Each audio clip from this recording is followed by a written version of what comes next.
ಪ್ರಸಿದ್ಧ ಉಡುಪಿ ಶ್ರೀಕೃಷ್ಣ ಮಠದಲ್ಲಿ ಶ್ರೀಕೃಷ್ಣ ಜನ್ಮಾಷ್ಟಮಿ ಹಾಗೂ ವಿಟ್ಲಪಿಂಡಿ ಉತ್ಸವವು ಸೆಪ್ಟೆಂಬರ್ 4 ಮತ್ತು 5ರಂದು ವಿವಿಧ ಧಾರ್ಮಿಕ ಸಾಂಸ್ಕೃತಿಕ ಕಾರ್ಯಕ್ರಮಗಳೊಂದಿಗೆ ಅದ್ದೂರಿಯಾಗಿ ನಡೆಯಲಿದೆ ಎಂದು ವೇದವರ್ಧನ ತೀರ್ಥ ಶ್ರೀಗಳು ತಿಳಿಸಿದರು. ಈ ಕುರಿತು ಉಡುಪಿ ಶ್ರೀಕೃಷ್ಣ ಮಠದಲ್ಲಿ ನಡೆದ ಸುದ್ದಿಗೋಷ್ಠಿಯಲ್ಲಿ ವೇದವರ್ಧನ ತೀರ್ಥ ಶ್ರೀಗಳು ಉತ್ಸವದ ಸಿದ್ಧತೆಗಳ ಕುರಿತು ಮಾಹಿತಿ ನೀಡಿದರು. ಶ್ರೀಕೃಷ್ಣ ಜನ್ಮಾಷ್ಟಮಿಯ ಅಂಗವಾಗಿ ಶ್ರೀಕೃಷ್ಣ ಮಠದಲ್ಲಿ ಇಡೀ ದಿನ ವಿಶೇಷ ಪೂಜೆ ಹಾಗೂ ಧಾರ್ಮಿಕ ವಿಧಿವಿಧಾನಗಳು ನಡೆಯಲಿದೆ.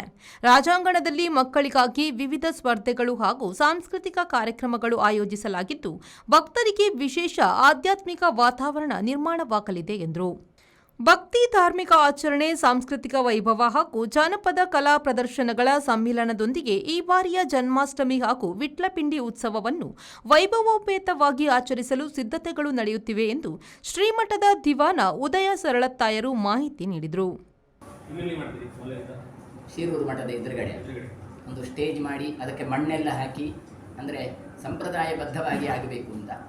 ಕೆಲವು ಸಲ ಈಗ ಮ್ಯಾಟ್ ಎಲ್ಲ ಹಾಕಿ ಮಾಡ್ತಾರೆ, ಅದು ಬೇಡ, ಕ್ರಮ ಪ್ರಕಾರ ಆಗಬೇಕು ಅಂತ ಹೇಳಿದ್ದೇವೆ. ಹಾಗಾಗಿ ಸ್ಪರ್ಧಾಳುಗಳು ಕೂಡ ಆ ಕಡೆಯಿಂದ ಅವರೇ ಕರ್ಕೊಂಡು ಬರ್ತಾರೆ.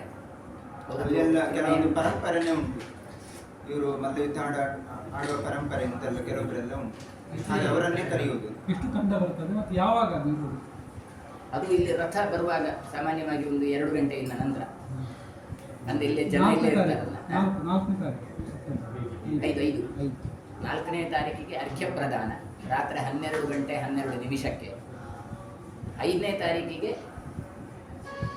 ವಿಟ್ಲಪಿಂಡಿ ಸಾಮಾನ್ಯವಾಗಿ ಒಂದು 3 ಗಂಟೆಗೆ 2:30 3 ಗಂಟೆಗೆ ಹೊರಟರೆ ಸಾಮಾನ್ಯವಾಗಿ ಬರುವ ಹೊತ್ತಿಗೆ ಅಲ್ಲಿ ಆಗ್ತಾ ಇರಬೇಕು ಅಂತ.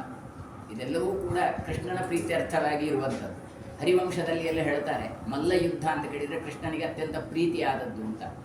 ಅದಕ್ಕೋಸ್ಕರ ಅವನಿಗೋಸ್ಕರ ಏನಾದರೂ ಹೊಸ್ತು ಮಾಡಬೇಕು ಎನ್ನುವಾಗ ಅಶಾಸ್ತ್ರೀಯ ಬೇಡ, ಶಾಸ್ತ್ರೀಯವಾಗಿ ಆಗಲಿ ಅಂತ. ಈಗ ಊಟದ ವಿಷಯದಲ್ಲಿಯೂ ಕೂಡ ಮಾಡಲೇಬೇಕಾದ್ದು ಏನು ಕೇಳಿದರೆ, ಇಲ್ಲಿ ಬರುವ ಎಲ್ಲ ಭಕ್ತರು ಕೂಡ ಪ್ರಸಾದಕ್ಕೋಸ್ಕರ ಬರುವವರು. ಆ ಪ್ರಸಾದ ಆಗಬೇಕು ಕೇಳಿದರೆ ಅದು ದೇವರಿಗೆ ಸಮರ್ಪಣೆ ಆಗಬೇಕು. ದೇವರಿಗೆ ಸಮರ್ಪಣೆ ಆಗಬೇಕು ಕೇಳಿದರೆ ಅದು ವ್ರತಕಾಲದಲ್ಲಿ ವ್ರತದ್ದು ಮಾತ್ರ ಸಮರ್ಪಣೆ ಮಾಡುವ ಕ್ರಮ. ಹಾಗಾಗಿ ಈ ಸಲ ಚಾತುರ್ಮಾಸ ವ್ರತದಲ್ಲಿ ಆ ರೀತಿಯಾದಂತಹ ಶಾಖಾ ವ್ರತ ಈಗ ಮುಗಿದಿದೆ. ಇವತ್ತಿನಿಂದ ದಧಿ ವ್ರತ, ಅದೆಲ್ಲವೂ 1 ತಿಂಗಳ ಕಾಲ ಎಲ್ಲರೂ ಕೂಡ ಅದನ್ನು ಅನುಭವಿಸಿದ್ದಾರೆ. ಅವರಿಗೆ ಬಾಯಿಗೆ ರುಚಿ ಆಗ್ತದಾ ಇಲ್ವಾ ಗೊತ್ತಿಲ್ಲ, ಆದರೆ ಪಾಪ ಪರಿಹಾರಕ್ಕೋಸ್ಕರ ಶಾಸ್ತ್ರದಲ್ಲಿ ಹೇಳಿದ ಒಂದು ಕ್ರಮವನ್ನು ಜಾರಿ ತಂದಿದ್ದೇವೆ. ಅದು ಕೃಷ್ಣನಿಗೆ ಪ್ರೀತಿಯಾಗಲಿ ಎನ್ನುವಂಥದ್ದು ಶ್ರೀಗಳವರದ್ದು ಸಂಕಲ್ಪ. ಚಕ್ಕುಲಿ ಉಂಡೆ ಯಾವುದು ಪ್ರಾರಂಭ?